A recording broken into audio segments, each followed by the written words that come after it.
नमस्कार, जय हिंद। आप सभी का स्वागत है। 1 साल की तैयारी अब आप करना चालू कर चुके होंगे या करने वाले होंगे। आप अगला 5 से 6 मिनट हमें दे दीजिए, जिसमें हम आपको ये बता सकें कि आप कहाँ गलती करने से बच सकते हैं और जो ये पूरा यूट्यूब का म्यूज़ियम है, ये कैसे आपको प्रेरित कर सकता है कि कहीं से गलती कर लो। कोशिश करेंगे हम आपको कि सटीक चीज़ बता पाएँ, जहाँ पर देखा है हमने कि काफ़ी लोग उस स्पेक्ट्रम में आकर अपने आप को सक्सेसफुल बनाते हैं, वही उम्मीद हमारी आपसे रहेगी। तो सिर्फ स्ट्रैटेजी नहीं है, ये एक प्लानर है। अगर आप इस प्लानर को फॉलो करते हैं, तो आप क्या खुद दिल और ईमान जो है वो कहेगा कि हाँ, मैंने कुछ पढ़ रखा है। नहीं तो आप कन्फ्यूज़्ड घूम सकते हैं। आइए समझते हैं कि क्या मेरी वो 1 साल की पूरी प्लानर या शेड्यूलिंग हो सकती है, जिससे मैं इस एग्ज़ाम के बहुत ज़्यादा पास पहुँच सकता हूँ। हमने कोशिश की है 4 चीज़ों में इसको डिवाइड करने की। पहला पार्ट है जहाँ शेड्यूलिंग मेरे लिए इम्पोर्टेंट है।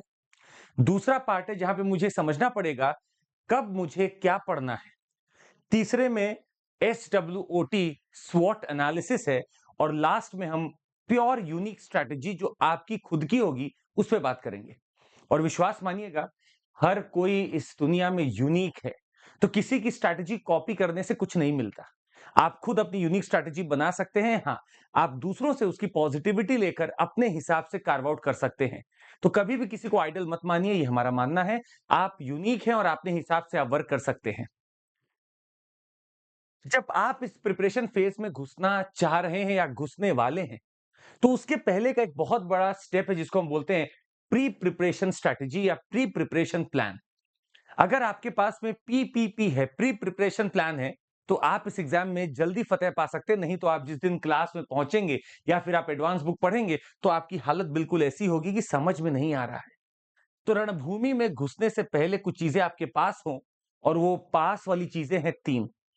पहला, आपको अपनी एनसीईआरटीज़ पे पूरी तरीके से एक बार उसको स्टडी कर लेना है और उसको समझ लेना है। और यहाँ पे हम साफ तरीके से बता भी दें, एनसीईआरटी सारी हमें नहीं पढ़नी है।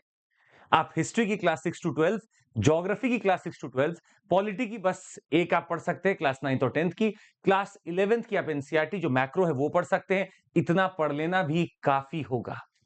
अब इससे मेरा सोशल का बेस बन गया है, जो मेरा सोशल इकोनॉमिक इश्यू है उसका बेस बन चुका है। तो एनसीईआरटीज़ का एक टच ज़रूर लेकर आएँ जब आप क्लास में घुसें, या फिर आप कोई भी अपना खुद का भी सेल्फ स्टडी करते हैं, तो आप पहले एनसीईआरटीज़ को उठा लें। और एनसीईआरटीज़ में यही 4 कोर सब्जेक्ट बनते हैं: हिस्ट्री, ज्योग्राफी, इकोनॉमी और पॉलिटी। इन 4 के अलावा जो अन्यथा आपको अलग जो चीज़ पढ़नी होगी वो हम आपको बाद में बता सकते हैं। अगला स्टेप होना चाहिए आपको, आपको पहले ये भांपना होगा कि मेरे क्वेश्चंस किस स्पेक्ट्रम में बनते हैं। भले ही मुझे अभी कुछ पता नहीं है, पर मैं फिर भी क्या करूँगा, कुछ प्रीवियस ईयर क्वेश्चंस को विज़िट करूँगा। पिछले 4-5 साल के भी अगर मैं उठा लूँगा, तो मुझे एक सेग्रीगेशन मिलेगा कि पॉलिटी में इस तरीके के आ रहे हैं, हिस्ट्री में इस तरीके के आ रहे हैं, ज्योग्राफी ऐसे क्वेश्चंस सामने रखता है, इकोनॉमी में इस तरीके के क्वेश्चंस आते हैं। ये करना बहुत ज़रूरी है, क्योंकि क्या करना है मुझे और कैसे पढ़ना है मुझे, इसको समझने का बेस्ट तरीका है कि आप जो ट्रेंड है यूपीएससी का प्रीवियस ईयर क्वेश्चंस का, पहले उसको अंदर की तरफ ले लें, समाहित कर लें, इंटरनलाइज़ कर लें, तब आप उतरें रणभूमि में। लोग अक्सर गलती करते हैं कि सीधे एग्जाम वाले दिन ही सोचते हैं कि मैं क्वेश्चन लगाऊंगा। तो आपकी पढ़ाई इस दिशा में चल रही होती है और क्वेश्चन इस दिशा में आता है।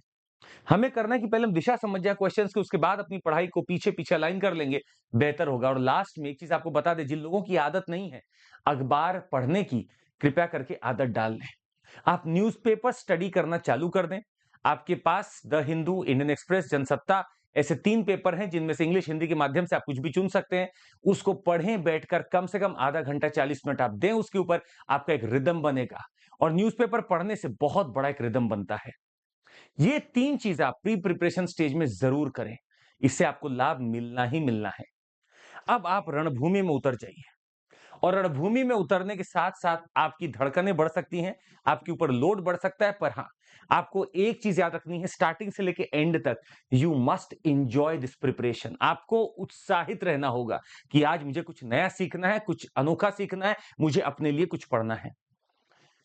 अब हम चालू करते हैं बिगिनिंग फेज़। मान लीजिए आप मई से चालू करते हैं और जून से चालू करते हैं, जब भी आपका कॉल है, आपके एग्जाम चले होंगे कॉलेज के, जब आप खत्म करेंगे तो मई या जून से आप चालू करेंगे। हम चाहते हैं कि पहला जो आपका स्टेप हो, प्री प्रिपरेशन स्टेज जो हो जाए, उसके बाद अब दूसरी चीजों में आपको घुसना है, वो है रूबरू होना।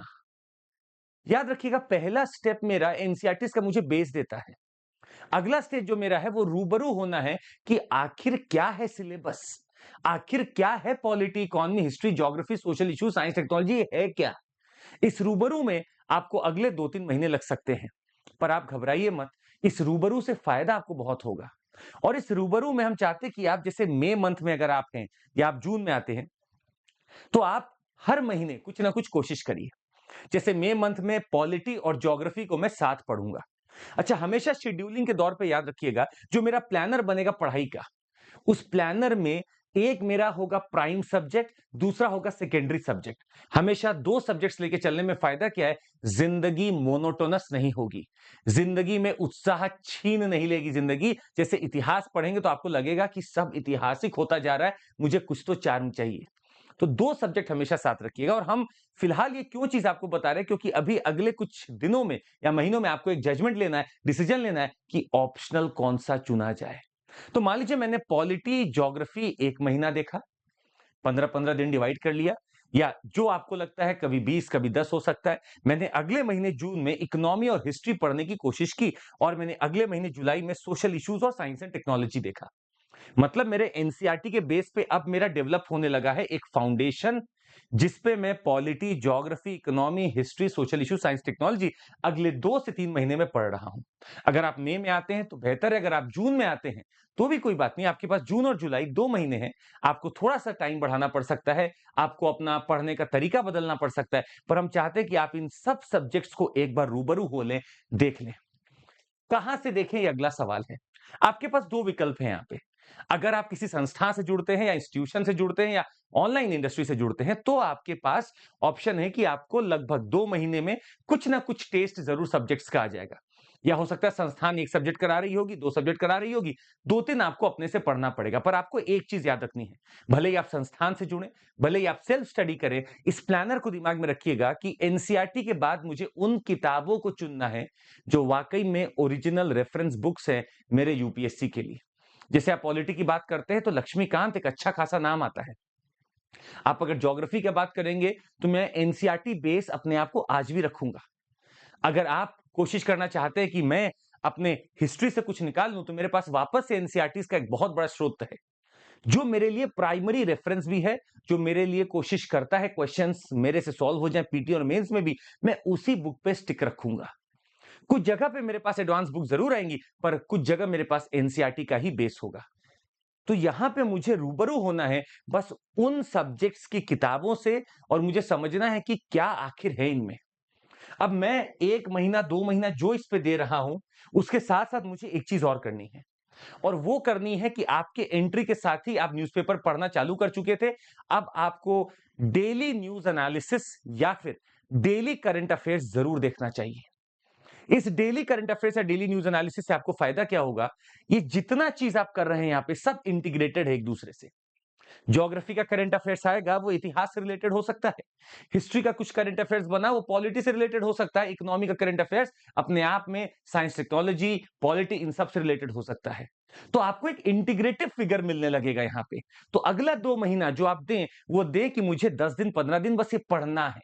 मैं रूबरू होना चाहता हूं, मुझे रटना नहीं है, मुझे पढ़ना है, मुझे अंदर से देखना है कि कहां से रुचि बन रही है, कहां से आवाज आ रही है।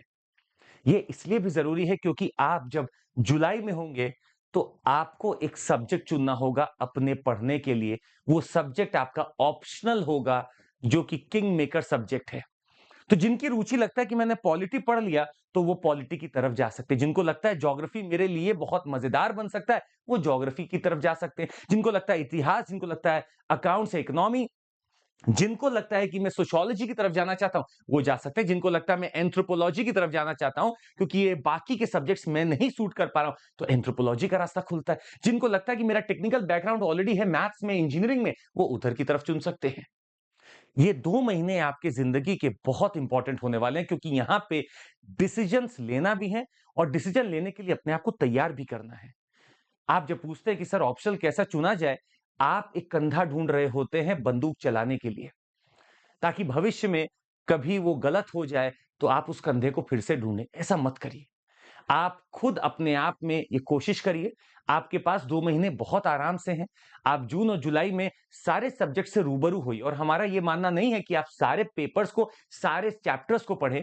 आप ब्रॉडर चीज़ को देखकर रुचि समझ सकते हैं कि मैं 10 दिन जब पॉलिटी पढ़ रहा था और 10 दिन जब मैं ज्योग्राफी पढ़ रहा हूँ, तो मेरी रुचि कहाँ ज़्यादा है। और पैरेलल मेरा हो सकता है क्लासेस चल रही हो या फिर मैंने अपनी पढ़ाई सेल्फ स्टडी चालू कर दी है। पर प्राइमरी और सेकेंडरी सब्जेक्ट हमेशा साथ रखना है मुझे पहले दिन से। तो जब मैं पॉलिटी पढ़ रहा हूं तो मैं कोशिश करूंगा ज्योग्राफी साथ लगा लूं। जब मैं इकोनॉमी पढ़ रहा हूं तो मैं कोशिश करूंगा हिस्ट्री लगा लूं। जब मैं एनवायरमेंट पढ़ रहा हूं तो मैं कोशिश कर रहा हूं साइंस एंड टेक्नोलॉजी लगा लूं। ये मैं करता रहूंगा और जून जुलाई में मेरे डिसीजंस ऑप्शनल के लिए भी होंगे। करंट अफेयर्स हम आपको इसीलिए स्टार्टिंग में ही बता दिए क्योंकि एंड ऑफ द डे जब आप देखते हैं अपने आप को तो आपको पता रहता है कि हाँ मैं चीजों से रूबरू हूं, मैं समझ रहा हूं, इंटरनलाइज कर सकता हूं। देश में इलेक्शन है तो मैं उसमें भी समझ सकता हूं क्या चल रहा है। आज ईरान के प्रेसिडेंट मर चुका है तो क्या होगा मैं ये भी समझने की लायक बन चुका हूं। तो वो कैपेसिटी मुझे चाहिए आप में और वो कैपेसिटी मई जून जुलाई महीने, ये 3 महीने आपके कैपेसिटी बिल्डिंग के हैं।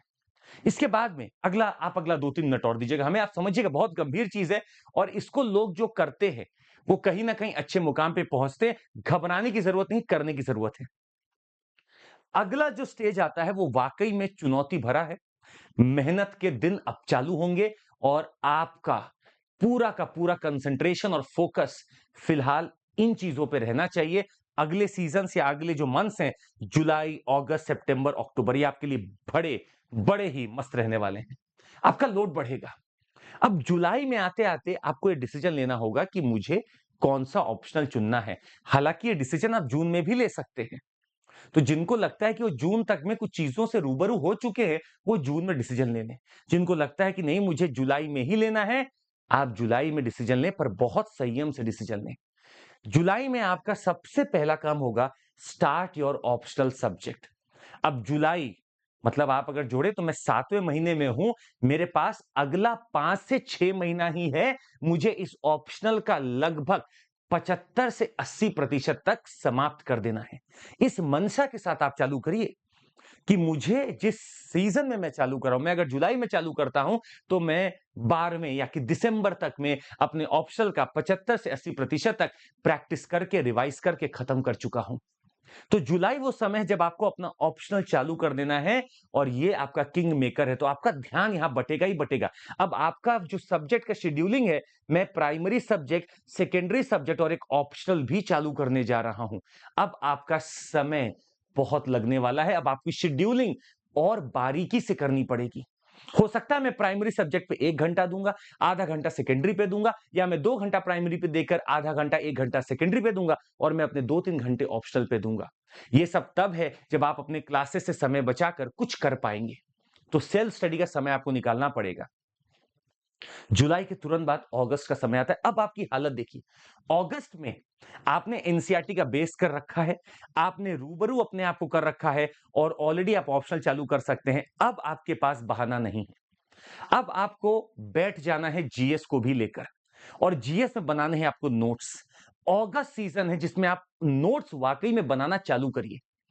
पेपर 1, 2, 3 और 4, 4 पेपर के फोल्डर्स बना लीजिए। यही मेरे जीएस 1, 2, 3, 4 है। इन फोल्डर्स पे आप सिलेबस चिपका दीजिए और बार बार उसको देखिए कि मेरा ये सिलेबस है, मुझे पढ़ते रहना है, बार बार देखते रहना है। अब जब भी आप जीएस का कोई भी टॉपिक पढ़ें, अखबार से, क्लास से, मैगजीन से, टेक्स्ट बुक से, तो आपके दिमाग में एक प्रश्न होना चाहिए कि आखिर ये सिलेबस के किस टॉपिक से संबंध है या संबंधित है। और मैं उसको एक पेपर लेकर ऊपर लिखूंगा थीम और उसके अंदर अपनी स्क्रिबलिंग करूंगा। एक कोट बस हमारा याद रखिएगा, आप यदि अपने 100 शब्दों को 10 में बदल सकते हैं, 100 शब्दों को 10 में बदल सकते हैं, तो आप विजय प्राप्त कर सकते हैं। हमारी गलती होती है, हम नोट्स मेकिंग में 100 शब्दों को 100 में लिखते हैं, 100 को 95 में लिखते हैं, कुछ लोग 100 को 200 में लिखते हैं। ये नोट्स मेकिंग नहीं है। नोट्स मेकिंग का मतलब 100 शब्दों को कंसाइज करके 10 में बस लिखना। और मेरे पेपर बनते चले जा रहे हैं। मैं इन पेपर्स को अपने अपने रिस्पेक्टिव फोल्डर्स में रख रहा हूं।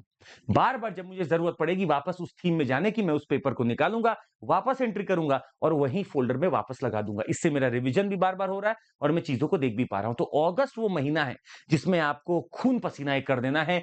एकदम समय पे चलना पड़ेगा। डिसिप्लिन अब तक आप में आ जाना चाहिए। तो वार्म अप मेरा हो चुका है, मई जून जुलाई my warm up is done, now is the time for real action.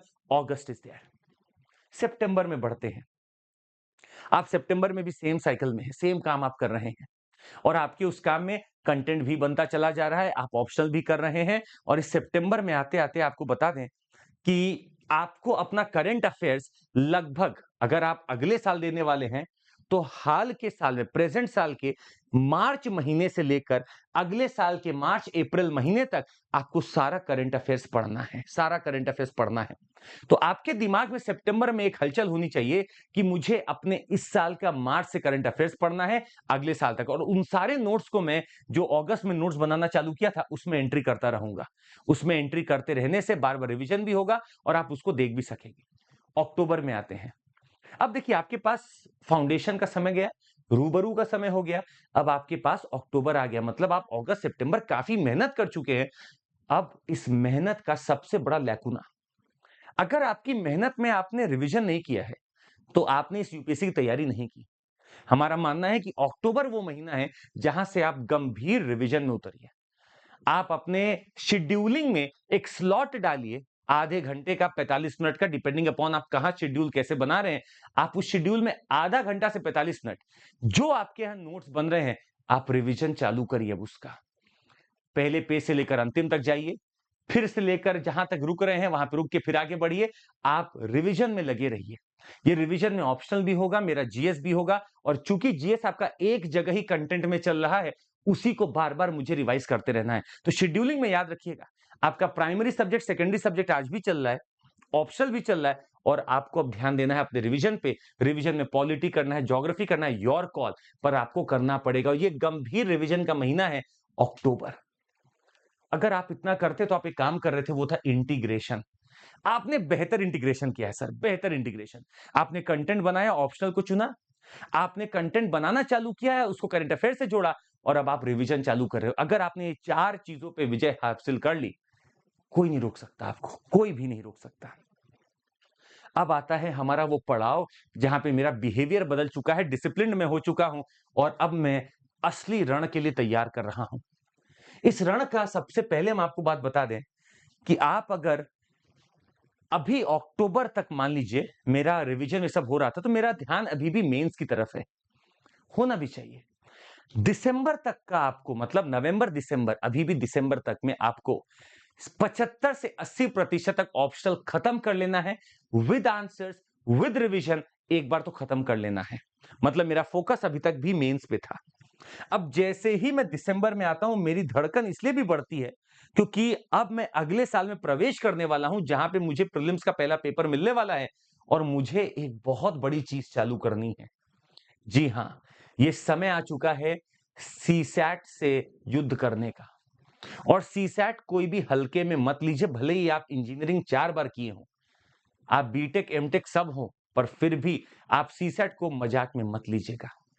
CSAT आपको चालू कर देना है नवंबर से या दिसंबर से, बेस्ड अपॉन आपका शेड्यूलिंग कैसे चल रहा था। आप दिसंबर के एंड से भी अगर सीसैट चालू करते हैं, कोई दिक्कत नहीं है। आप जनवरी पहले हफ्ते से करते हैं सीसैट चालू, कोई दिक्कत नहीं, पर अब मेरे स्लॉट बदलेंगे। अब मेरा मेंस का जो ऑप्शनल का पार्ट था, उसका समय मुझे कम करना होगा और सीसैट को समय देना पड़ेगा। तो मैं ऑप्शनल को अगर अभी तक 2-2.5 घंटे देता था, 3 घंटे देता था, अब मैं वहां पे 1.5 घंटे दे पाऊंगा, और अगला 1.5 घंटा मैं दे पाऊंगा सीसैट को। ये सीसैट की प्रैक्टिस आपको चालू करनी होगी, रिगार्डलेस ऑफ आप एमबीए हो, इंजीनियर हो, आप जो हो, आपको सीसैट की प्रैक्टिस करनी ही पड़ेगी। अब मेरा मोड चेंज हो रहा है। अभी तक मेरा फोकस मेंस था, अब मेरा फोकस थोड़ा थोड़ा सा पीटी की तरफ जाने लगा, क्योंकि इस साल मुझे पेपर देना है। अब थोड़ा और आगे बढ़ते हैं। जनवरी से आपको अपना जनरेटर चालू करना है प्रीलिम्स का। इसके लिए मुझे कुछ अनोखा नहीं करना है, मेरे सारे चीजें वैसी चल रही हैं। Primary subject, secondary subjects, revision का शेड्यूल है, ऑप्शनल की पढ़ाई है, वो थोड़ी कम हो गई है, सीसेट में लगा रखा हूं। अब आपको एक नई चीज इंट्रोड्यूस करने का हम आइडिया देते हैं। आप फरवरी से या मार्च से, जब आपको सहूलियत लगे, डेली बेसिस पर आप अपने दिमाग को टेम करिए बैठ के, previous year questions plus practice mock tests. अगर आप ये 2 काम कर ले जाते हैं, इससे बड़ी उपलब्धि कुछ है ही नहीं। मैंने अपना एनसीईआरटी का बेस बनाया, रूबरू हुआ, इंटीग्रेशन किया, फिनालिटी तक पहुंचा। अब मैं फरवरी से जब क्वेश्चंस लगाना चालू कर रहा हूं, तो मैं अपने दिमाग को प्रिपेयर कर रहा हूं कि देखो ऐसे क्वेश्चन में ऐसा बिहेव करो, इस प्रकार के क्वेश्चन में तुम्हें ऐसे तैयार रहना है। ये चल रहा है मेरा टेमिंग ऑफ द माइंड, और यही आपको रणभूमि के लिए असली तैयारी की तरफ ले जाएगा। ये वो समय है प्रीलिम्स का, जिस समय आपको पता है कि मुझे प्रीलिम्स निकालना ही है, नहीं तो मेरी जो मेहनत है रूबरू की, इंटीग्रेशन की, करंट की, डीएनए की, वो सब बर्बाद हो जाएगी। तो मुझे फरवरी से लग जाना होगा अपने पीटी में, प्रीलिम्स में। तो मैं क्या करूंगा, अब उन चीजों को नोट में बनाने की कोशिश करूंगा जहां पे मुझे प्रीलिम्स के ज्यादा इंपॉर्टेंस लगती है। मेरा ध्यान अब प्रीलिम्स के सब्जेक्ट की तरफ ज्यादा रहेगा, मेरा सिलेबस प्रीलिम्स की तरफ अब ज्यादा झुकाव करेगा, और मैं सीसैट के साथ साथ अब तैयार रहूंगा। ये वो समय है जब मैं दिमाग को डेली टेम करूंगा 50 क्वेश्चन से, और डेली उसका आंसर देखकर अपने आप को तैयार करूंगा। मैं कुछ फर्रे बनाऊंगा जहां मैं छोटे छोटे कीवर्ड्स लिखूंगा कि ये मेरा गलत हुआ, क्यों गलत हुआ। अगर आप इतना करते हैं तो आप 1 साल की तैयारी में बेहतर मुकाम पर पहुंचने की पूरी पूरी कंडीशन में होंगे, और संभावना ये होगी कि आप क्रैक कर ले जाए। बाई चांस अगर ऐसा हुआ, क्योंकि कंपटीशन बहुत ज्यादा है, लोग 24 घंटे में 28 घंटे की पढ़ाई कर रहे हैं, तो आपको कहीं ना कहीं इन्हीं को एफिशिएंट बनाना पड़ेगा। अब यहां तक जितनी बात हुई है, आप इसमें अपने आप को एफिशिएंट बनाइए। कुछ लोग इसी काम को 8 घंटे में करेंगे, आप कोशिश करिए मैं 4 में करूं। कुछ लोग 4 की जगह 2 में करना चाहेंगे। आपकी एफिशिएंसी निर्धारित करती है, ना कि समय चक्र की मैंने 2 साल की तैयारी की, 3 साल की तैयारी की, उससे फर्क नहीं पड़ता। आपका एफिशिएंसी बताता है कि आप कितना आगे जा सकते हैं।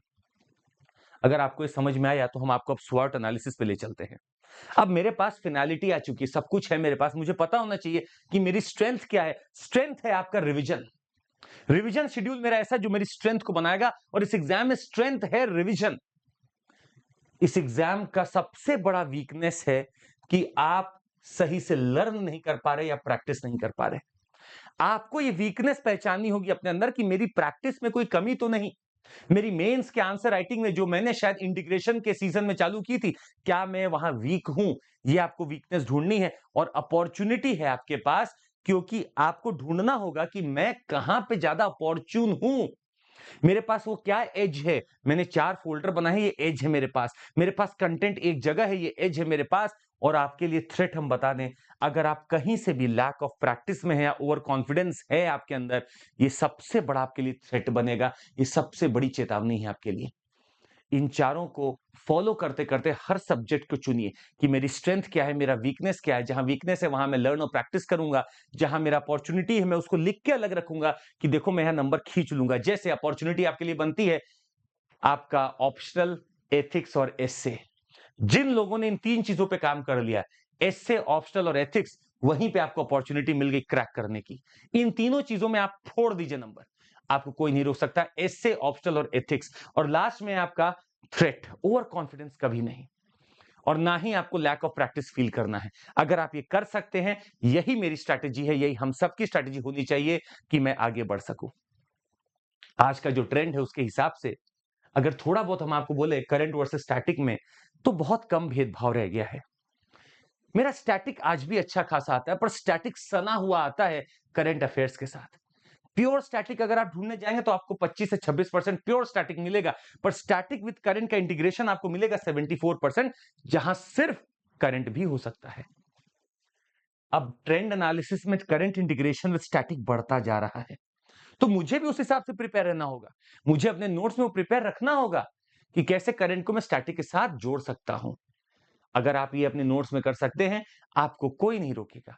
तो जल्दी से इस पूरे क्लास को फिर से सुनिएगा और अपने नोट्स तैयार करिएगा। और आप कहीं भी अगर अटके, तो आप हमें रीच आउट कर सकते हैं हमारे टेलीग्राम पे, चंद्रमौली SIR पे। आप जरूर रीच आउट करिए, हम आपकी जरूर वहां मदद करेंगे शेड्यूलिंग करने में। और आज के लिए बस इतना ही। और आपको बता दें, हर चीज में कोशिश हम लोग ये करते हैं कि आपको बेस्ट दें। अनअकैडमी जाना जाता है अपने डायनामिक कंटेंट के लिए। आपका कोई भी सवाल हो, हम जरूर उसको सॉल्व करेंगे। अभी फिलहाल एक बैच चालू हो रहा है, तो हमने आपको बताया 2 तरीके, आप सेल्फ स्टडी भी कर सकते हैं, आप जुड़ भी सकते हैं। जुड़ेंगे तो एक रूटीन आपको मिलेगा। 29,999 रुपीज में 15 महीने का एक कोर्स है जो आपके अगले मेंस तक के लिए है। आप जुड़ सकते हैं हमारे साथ यहाँ पे भी। साथ ही में आपके पास CSE बैचेस जो हमारे चालू हो रहे हैं, आरंभ है और ट्रायम्फ है। ये आरंभ मेरा इंग्लिश में 31 मई से चालू हो रहा है, 31 मई से। ट्रायम्फ मेरा 30 मई से हो रहा है। मिशन आईएएस 2026 का भी मेरे पास चालू हो रहा है। ये ऑलरेडी मई 28 से चालू है और आप जो 2024 वाले हैं उनके लिए हमने पूरा टेस्ट सीरीज अपना ₹1 में सबको दे दिया। सीसैट का डर है अगर 2024 के मन में तो वो हमसे ये ले सकता है और हमारा टेस्ट भी होने वाला है 29 एंड 2 मई को, तो आप जुड़ सकते हैं हमारे साथ। So that would be all from my side. Thank you so much. Take care. जय हिंद। जरूर लाइक, सब्सक्राइब और शेयर करिएगा, उन लोगों तक पहुंचाइएगा जो एकदम नया-नया तैयारी चालू करना चाहते हैं इन a very, I would say in an enhanced and advanced manner. जय हिंद। बहुत-बहुत धन्यवाद।